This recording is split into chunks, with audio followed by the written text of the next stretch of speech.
Okay, so this is card number 2. I'm trying to adjust this thing so I don't feel like I'm... Okay, card number 2, there's the edge. I think I'm still a little too close to there. Okay, let's go. Card number 2, and cute as a bug. So, it's just a really simple card. It's just a regular card, okay? So, there is a little tip on this. When I cut the designer series paper, you may find that you have a little tiny edge on it, which may make it just a little bit too wide for these rectangles. So you may need to trim a little bit off. I'm just going to take my paper snips and just trim off that little extra that's there, and that will make it perfect. When you're cutting a stack, sometimes the top ones get cut perfect and the bottom ones get cut a little bit larger. It's just the nature of cutting a stack. And we had such a good response for this one, this class. As a matter of fact, I'm not sure, I haven't sorted out your bling yet. Your bling will be in one package for all of the cards instead of in each card. This one has a little tiny edge on it too. And so I thought, oh, I'm good with bling, I'm good with ribbon, but I had such an amazing response to this class. And it's such a cute class. I understand why. These little bugs are just adorable. So I'm not surprised. So you may need to trim this up a little bit. I would do it with my paper snips rather than my paper trimmer because it's just such a tiny amount that your paper trimmer will probably make a mess of it. If yours is like mine, let me grab some green glue here. Just got a new bottle, and I know it'll be working and ready to go for me. And with this, the green glue gives me a little bit of play so that I don't have to worry if I can get it quite lined up perfect to start with.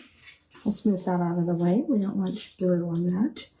And always put your glue on the paper you're putting onto the other paper. Don't put your glue on the bottom paper, which is usually larger, because you'll end up with a little bit of glue on the outside edges. So it's just a teeny tiny little edge. So you can see how that little bit can make a difference. So check yours first before you glue them down and see if you need to trim them. You may need to. Number 2.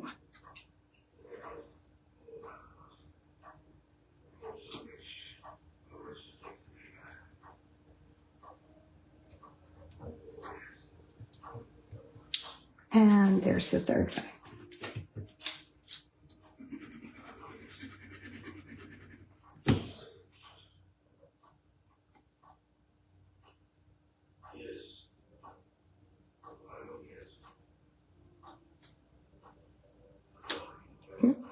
Oops, I went to pick up my finger and it all moved.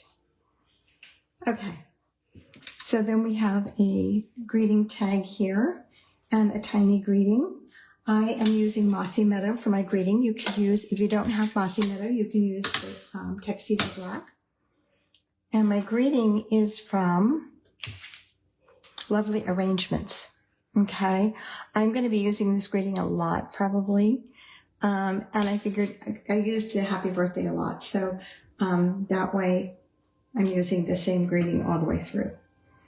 So, because the one I used was actually from Paper Pumpkin. And not everyone has Paper Pumpkin. I don't know why.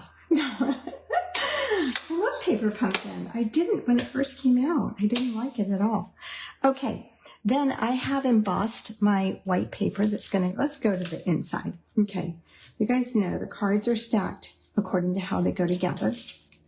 So this is going to be the inside of my card.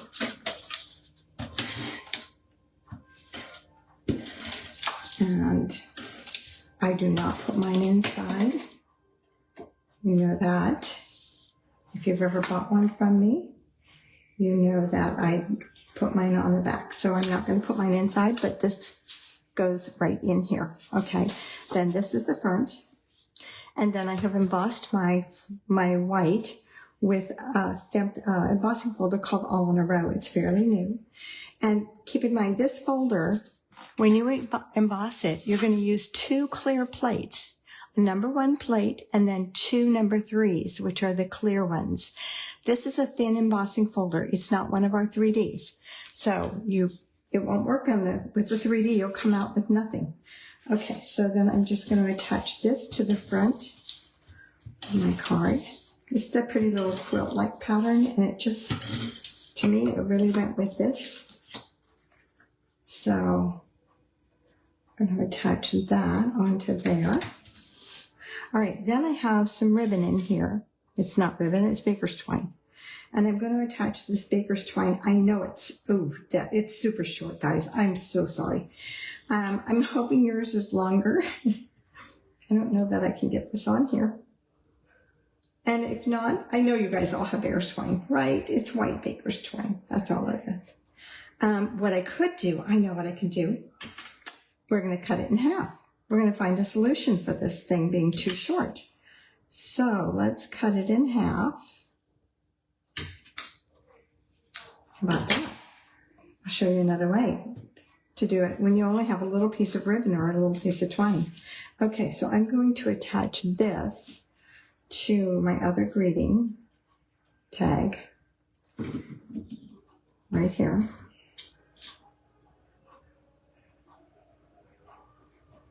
Oops, we have to move over and center that.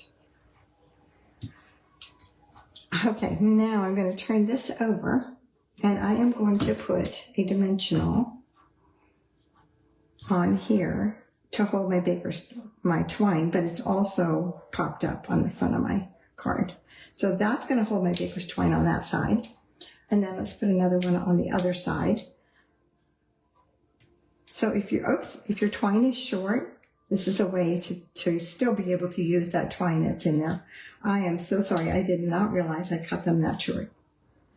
And I really don't want to go back and unpack and repack. So guys, here's a solution, okay?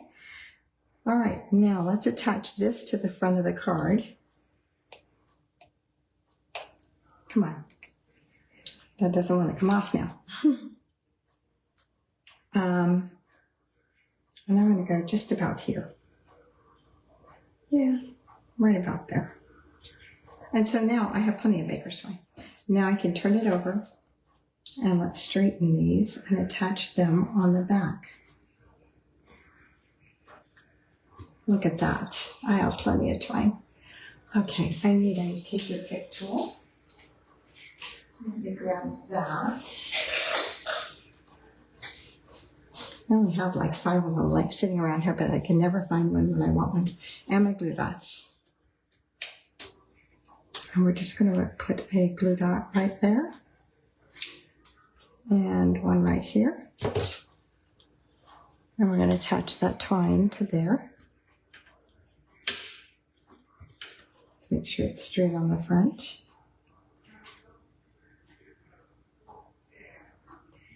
There we go. And our baker's twine is attached. So there's a tip. Tip number 1, if your baker's twine's too short, cut it in half and hide it behind there. Okay, so for these are put on flat. They are. Yeah. Okay, so you have an orange one here and an orange one here. These two are going to go, I'm going to start with this one, and it's going to go here. No, we're going to start on the left. We're going to start on the left, and I put them on flat. I almost want to, yeah, I'm just going to go with it like I did it. Okay, so I'm going to put one here.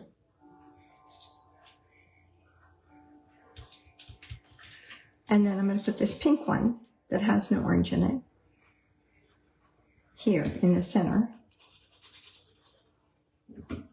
Okay, and I want these to overlap. These are going to overlap. You're going to cover up that one with this.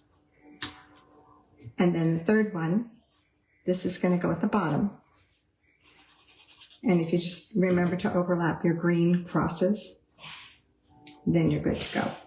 And I should have put that together first and then put it on my card. because I came over a little bit too far to the right. Let's see if I can lift it and move it all over. Perfect. Since you have a set, you could put them together first. And that's what I would do if I was doing it again. Because you're just going to go into the point that it's overlapping.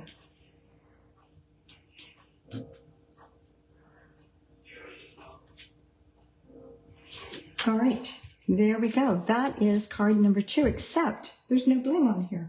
And you have to have some bling, of course. So this is the low profile dots, and you should find those in your kit. And I'm just going to add one here, and we haven't attached it to the card base either. That's a gold one. Where did that one come from? That is interesting. That looks like a gold sequin stuck to my hand, and it won't come off. Okay. And then there's the second one, and we'll put the third one. This is cut, so it's not cooperating real nice. Let's grab our third one down here. Now you could put those on dimensionals. That would work as well. Okay, let's attach this to the front of our card.